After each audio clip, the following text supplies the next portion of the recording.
Hola, buenas tardes.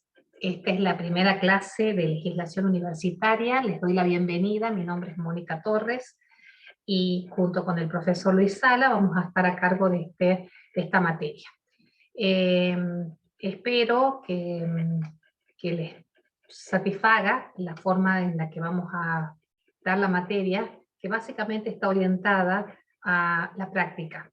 Nosotros queremos darles conceptos generales de lo que es la legislación, donde el marco legal en el cual está inserta esta unidad, esta materia, y además darle mucha práctica, que para que ustedes puedan generar habilidades tanto para interpretar la norma, para aplicar la norma, para saber los efectos que puede tener esa norma, y además para interpretar otras fuentes, que no solamente la legislación, sino que es muy importante al momento de realizar alguna práctica administrativa, como lo vamos a ver en cada una de las unidades.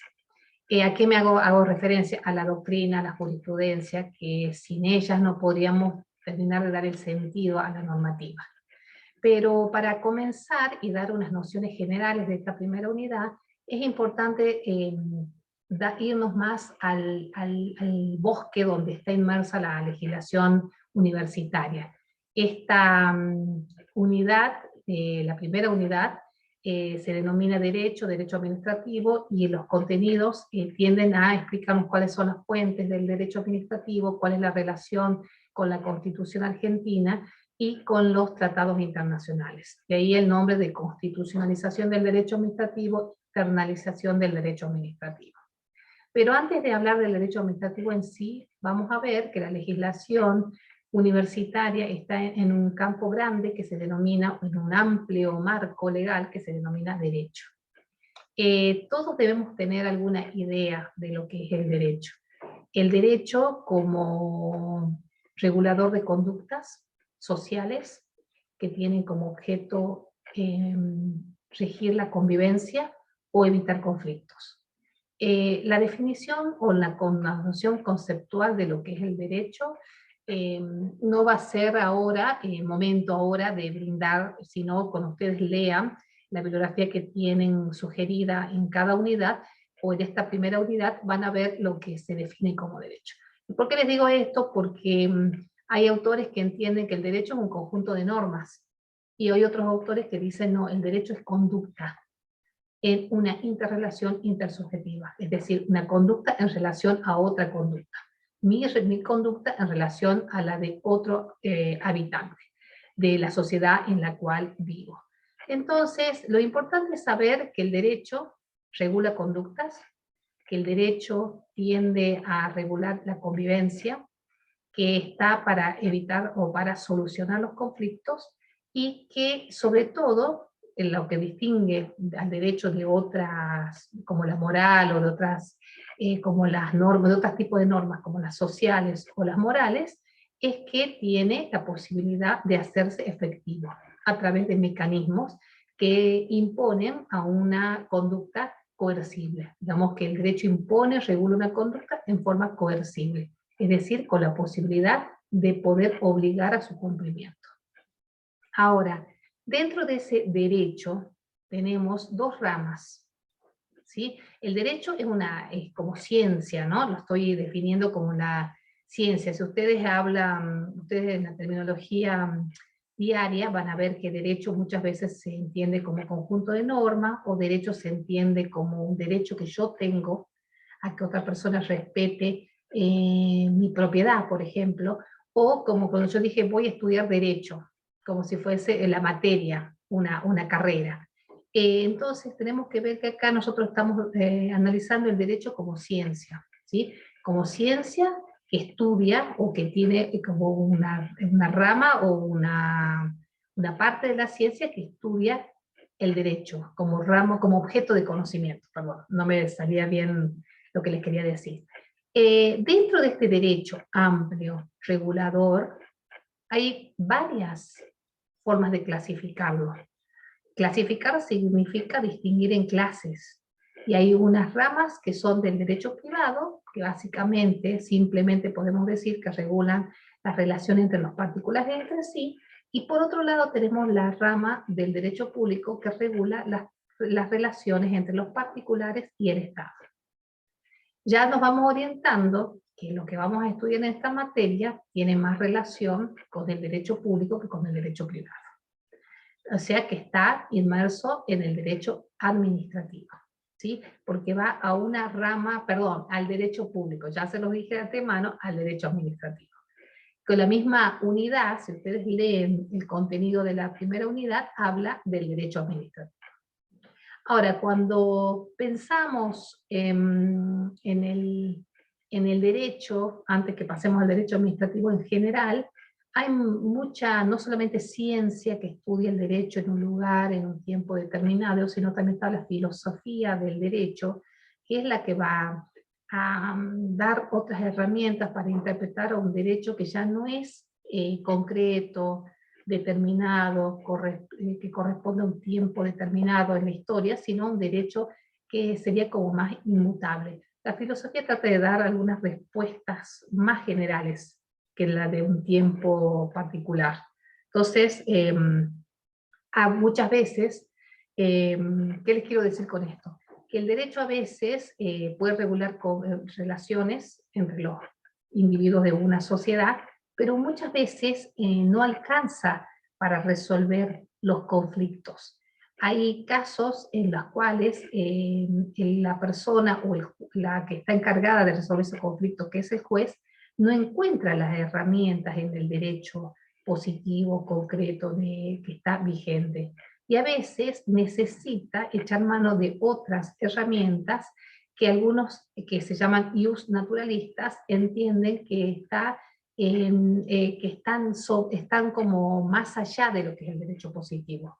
Y otros, como otros filósofos que no son partidarios de ese derecho natural, sino del derecho positivo, entienden que el derecho positivo tiene que dar todas las herramientas. Son dos posturas que, si bien para esta materia no es fundamental profundizar, sí es importante saber que el derecho también tiene algunas veces sus disquisiciones en cuanto a cómo voy a resolver los conflictos que se presentan.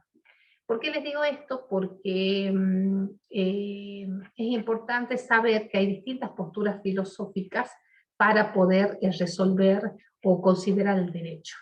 El derecho inmutable, que viene ya desde Dios para algunos filósofos, o desde mi dignidad como persona humana, que se impone a todo derecho actual o positivo, como lo llaman los que son proclives a entender que el derecho es el conjunto de normas que rigen un momento determinado. Entonces, el derecho estudia todo. Estudia la filosofía, estudia la ciencia, tiene el contenido actual, tiene los conocimientos y las posturas filosóficas de diferentes autores de cómo reconocen el derecho. Ya haciendo esta introducción de lo que es el derecho, vamos a ver que hay dos ramas gruesas, digamos, para poder clasificar al derecho en derecho privado y derecho público. Dentro del derecho público tenemos varios tipos de derecho. Este derecho público es el que relaciona al Estado con los particulares. Tenemos el derecho penal, el derecho constitucional, el derecho tributario, el derecho administrativo. Nosotros vamos a ver el derecho administrativo como una rama de conocimiento del derecho. ¿Sí? Esa es partimos de lo que es el derecho y vamos a ver ahora específicamente qué trata esta rama de conocimiento del derecho. ¿Qué estudiará la rama del derecho administrativo? ¿Qué les parece a ustedes? Les deben parecer que en primer momento, lo primero que se viene a la cabeza cuando uno habla del derecho administrativo es que estudia la rama del derecho que estudia al Estado, al sujeto. Pero acá vamos a seguir un concepto que da Agustín Gordillo, el autor que le proponemos como bibliografía, que él habla, ya desde el comienzo vamos a decir, que cuando hablamos de derecho administrativo necesitamos dar una noción que sintetice todo lo que estudia el derecho administrativo. Porque el derecho administrativo, y vamos, estudia cómo está organizada administrativamente la organización administrativa de los entes estatales, lo que significa estudiar las personas que desarrollan las funciones dentro de esas organizaciones, cómo se vinculan los órganos administrativos entre sí, qué relaciones, si hay relaciones de jerarquía o de coordinación entre sí, cómo se revisan las decisiones de un órgano inferior con respecto a un órgano superior, pero aparte no solamente la organización administrativa, sino que también se estudia cómo la forma en que esa organización va a ejercer su actividad administrativa. Entonces, ahí tendríamos un montón de ejemplos para señalar. Por ejemplo, una forma sería un hecho administrativo, un acto, un contrato administrativo, una licitación pública, una audiencia pública. Diferentes formas donde se expresa la voluntad. Pero no solamente tenemos que decir quién ejerce esa actividad administrativa, cómo, que sería la forma, sino con qué medios lo hace. Ahí tendríamos que ver qué contenido tiene el derecho que respete a ese medio que puede hacer que la actividad administrativa sea efectiva.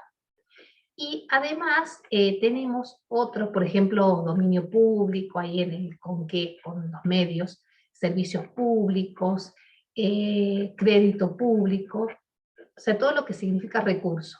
Y después tenemos cómo se limita esa actividad. Esa actividad puede ser ilimitada, puede ser importante desde qué punto sustancial, limitarlas de una forma sustancial con principios que se aplican a la actividad administrativa, como el principio de que la actividad administrativa no debe ser arbitraria, como que tiene que ser razonable, como que no puede haber una desviación del poder, entre otras limitaciones, y limitaciones formales. Si la actividad administrativa incurre en alguna ilegalidad, arbitrariedad, irrazonabilidad, tienen que existir medios para poder rever esas decisiones, para que esas decisiones se dejen sin efecto. Ahora, aparte de eso, hay una responsabilidad por esa actividad. Entonces, todo esto contenido, el quién, el cómo, con qué medios, con qué límites y con qué consecuencias, que serían las responsabilidades, y constituye el contenido del derecho administrativo. Pero entonces, Agustín Gordillo da una síntesis de todo ese contenido que se estudia en la materia de derecho administrativo, y dice que es una rama del derecho público que estudia el ejercicio de la función administrativa, y acá incluye un elemento muy valioso, y la protección que tiene el particular frente a esa función administrativa. ¿Sí? ¿Qué significa esto? Y acá él le pone mucha énfasis que no solamente importa el ejercicio de la función administrativa, el estudio del ejercicio de la función administrativa, sino de qué forma el particular puede protegerse del ejercicio de esa función administrativa. ¿Cuáles son los medios de protección que tiene el particular? En este caso, él dice que en el Estado de Derecho es necesario siempre que haya una protección de los derechos de los particulares frente al ejercicio de la función administrativa a cargo del Estado o cualquiera de sus órganos estatales. Esa protección, él la entiende que es algo que no se puede discutir, que el derecho no es la mero conjunto de normas que estudia la administración pública y todas sus funciones, que sería lo mismo que les acabo de detallar, ejemplificar, sino que hay que ver también de qué forma esa actividad es limitada. ¿Sí? Entonces, la protección del particular frente al Estado, y que la actividad del Estado no afecte los derechos del particular, que son derechos que están reconocidos en la Carta Magna de nuestro país, que es la Constitución Nacional, es lo que importa estudiar en el derecho administrativo, para que no haya una vulneración de los derechos del particular por parte del Estado. Con esta primera definición capaz que ahora todavía cuesta asimilar un poco, pero esto es lo que, todo eso que yo describí es lo que vamos a ir estudiando en esta materia, que se llama legislación universitaria, pero que no hay duda que está inmersa en el derecho administrativo. Por eso es importante conocer los institutos del derecho administrativo. Cuando hablo de institutos, ¿qué significa? Del sujeto, del objeto, de la forma, de los medios para limitar, de la responsabilidad. Entonces ahí vamos a ver procedimiento administrativo, actos administrativos, contratos administrativos, dentro de contratos las formas de contratar en las cuales se incluye la licitación, la responsabilidad, el poder de policía, ¿sí? Que son los medios que cuenta que todo esto no basta con un solo estudio de la normativa universitaria, sino ver dónde la normativa universitaria está inmersa en todo este campo de derecho que yo les acabo de sintetizar y que obviamente lo vamos a ir analizando. Para comprender todo esto es importante, es fundamental la lectura del material que uno les recomienda como bibliografía y cualquier otro que ustedes prefieran. Si tienen otro, lo consultan y ven si es adecuado a la materia de derecho administrativo, no hay ningún inconveniente. Y también es importante la lectura no solamente de la doctrina que está en los autores, sino también la jurisprudencia. ¿Por qué? Porque no solamente la norma es la que regula conducta, sino que su interpretación a un caso concreto está dado por las decisiones judiciales, que cada decisión judicial tiene que ser fundamentada, tiene que tener una razón por la cual se toma esa decisión. Y esa razón, ese conjunto de razones que se llaman y que constituyen los fallos judiciales, y sobre todo si son del máximo tribunal de nuestro país, que es la Corte Suprema de Justicia de la Nación, nos sirven a veces para interpretar normas, para interpretar sistemáticamente una norma que parece muy chiquita en una estructura muy grande. Una norma que está dictada por un órgano de una universidad y que tiene que respetar otras normativas superiores. Normas como, por ejemplo, no solamente las normas intermedias, sino sobre todo las normas constitucionales, las normas que están contenidas en la Constitución. Y ahí pasamos a ver cómo esto que se denomina fuentes del derecho. El derecho administrativo tiene fuentes que son fuentes formales, que son fuentes que son las que son imperativas. ¿Qué significa imperativa? Que sí o sí regulan ese derecho. Ahí ustedes tienen como una jerarquía de normativas que va de la mayor a la menor, y podemos hablar que está la Constitución Nacional en primer término, con todos los tratados internacionales que desde el año 1994 son derecho supremo en nuestro país por la incorporación en el 75, inciso 22, de esa normativa como derecho supremo de nuestro país. Aparte están las leyes, ¿sí? Las leyes que tienen jerarquía, también están los reglamentos, y después están las decisiones administrativas, para hacer un resumen, que se dictan en la organización. Ahora, esa jerarquía, que ya la vamos a ver cuando veamos bien función administrativa, ¿qué significa? Que son esas las fuentes imperativas, la normativa, la que sí o sí hay que aplicar. O sea, no se aplica solamente una resolución dictada en el ámbito de la universidad, sino que hay que ver si hay otras resoluciones, otras leyes como la ley universitaria, y si se está respetando lo que dice la Constitución. ¿Sí? Eso es un principio básico en nuestro derecho, porque la Constitución es fuente indiscutible del derecho administrativo. En el programa dice constitucionalización del derecho administrativo. ¿Por qué dice esto?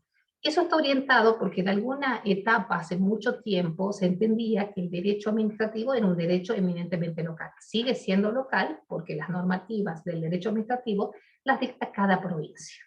Eso me refiero con local. Pero eso no significa que por ser un derecho local no sea no le puedan ser oponibles las disposiciones administrativas que contiene la Constitución. La Constitución contiene muchas normas que regulan al Estado en su relación con el particular, por lo cual son normas que sí son operativas y vigentes para la relación entre el Estado y los particulares.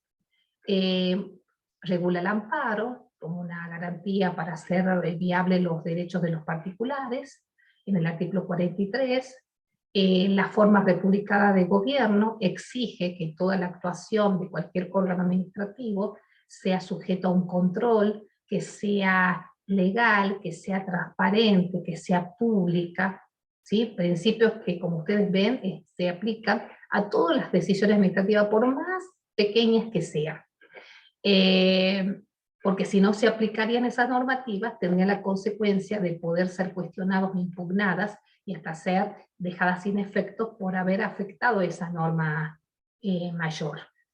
Otra normativa es el derecho de defensa, que prevé el artículo 18, es la legalidad, que establece que tiene que haber una norma que regule la conducta, un montón de otras disposiciones que la Constitución hace, que sí o sí se tenga que analizar dentro de la decisión administrativa, que uno cree que está sujeta solamente a la legislación administrativa, sino que está legislada, está sujeta también a las normas constitucionales.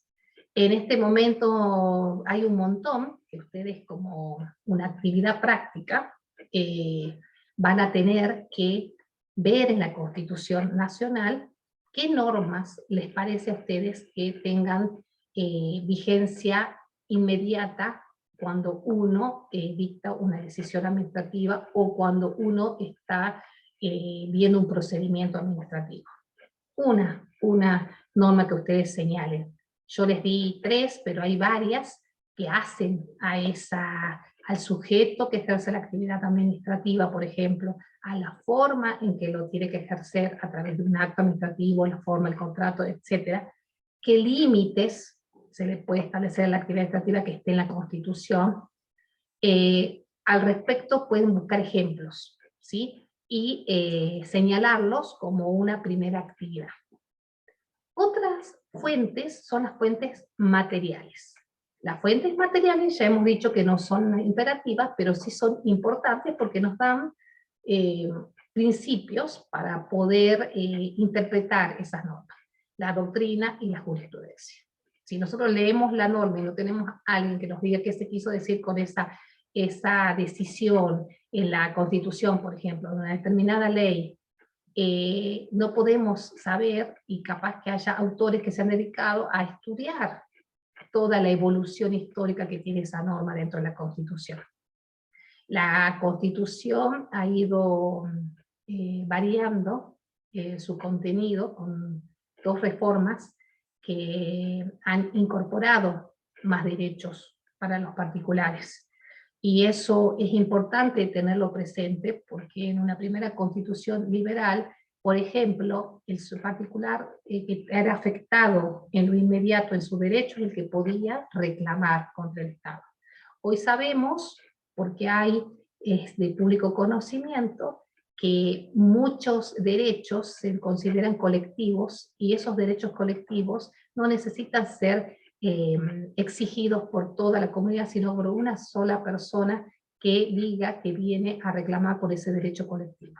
Cuestiones ambientales, cuestiones de usuario, que reclaman tarifas, hacen que esa legitimación, que en un primer momento, allá en el año 1853, era individual, concreta, específica, acá sea más amplia. Esa evolución constitucional es lo que se denomina también en el derecho administrativo, no puede escindirse de esa evolución. Entonces se habla mucho de una constitucionalización del derecho administrativo, pero ¿por qué? Porque se tiende mucho a la protección de los derechos, ¿sí? La Constitución actual es proactiva en la protección de los derechos, los principios de igualdad, en los principios de libertad. Y también es importante saber que hay muchos tratados internacionales que regulan cuestiones del derecho administrativo.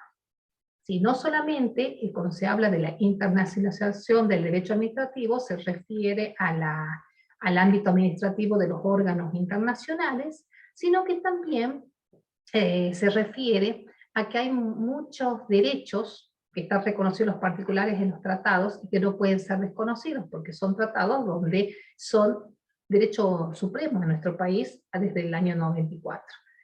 Y eso significa, aparte porque tienen vigencia, anteriormente tenían vigencia porque habían sido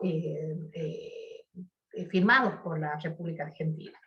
Pero aparte de eso, hay convenciones que son propias de la actividad administrativa, como por ejemplo, una de las convenciones importantes es la Americana de Derechos Humanos, que es la que hago referencia, y otra es la Convención Interamericana contra la Corrupción, donde establece un montón de normativas que regulan la ética pública dentro de la actividad administrativa, para evitar todo lo que son conductas que son corruptas y que evitan y que se tiene que tener en cuenta con un montón de principios que esas convenciones exigen que los países reconozcan en sus ámbitos internos.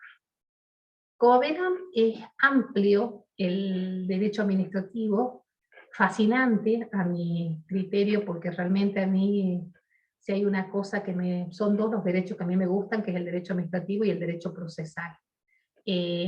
Porque uno es la vinculación entre el Estado y el particular, con toda su filosofía, ¿no?, que trae aparejado. Habrá gente que dice el Estado tiene que ser más pequeño, y otros dirán no, el Estado tiene que intervenir para regular en la vida de los particulares, pero cuando ustedes vean un procedimiento administrativo no tienen que olvidarse que ese procedimiento que se rige por una legislación, o una resolución, o una reglamentación particular, está ubicada en un ámbito más grande, que se llama derecho administrativo, pero al derecho administrativo no solamente en sus principios públicos, sino en un derecho más amplio, todavía, que es el derecho constitucional, y aún más grande en lo que son los tratados internacionales. Siempre hay vinculación con otros derechos, el derecho civil, el derecho penal, el derecho comercial, si bien hay primas lo que es el derecho administrativo, pero al estar vinculado con un particular, siempre va a haber algunas cuestiones de derecho civil, o de derecho, de otro tipo de derecho que tenemos que tener en cuenta. Pero bueno, es un paneo de lo que es la primera unidad. Me interesaría que busquen en la Constitución qué normas regulan la actividad administrativa dentro de la Constitución, como para dar ejemplos, y me gustaría que reflexionen sobre lo que es la noción de derecho administrativo que nos da Gordillo, que es una rama del derecho público que estudia el ejercicio de la función administrativa y la protección de los particulares contra esa función administrativa. Pueden leerlo, está en internet, ustedes pueden bajar la obra y leer el capítulo de Derecho Administrativo, ver lo que son las fuentes, ver lo que son la jurisprudencia. Yo no quiero ahondar más en conceptos técnicos, porque la idea es que ustedes en la práctica y en cada una de las unidades que tengamos vayamos viendo estos particulares ejemplos que yo les di, y vamos viendo en la práctica qué es cada cosa. Bueno, bienvenidos a esta materia, esperemos que sea fructífera para nosotros y para ustedes, poder intercambiar, nosotros brindarles lo que sabemos, y ustedes que también con sus inquietudes nos hagan repensar o reflexionar sobre cuestiones de la legislación universitaria.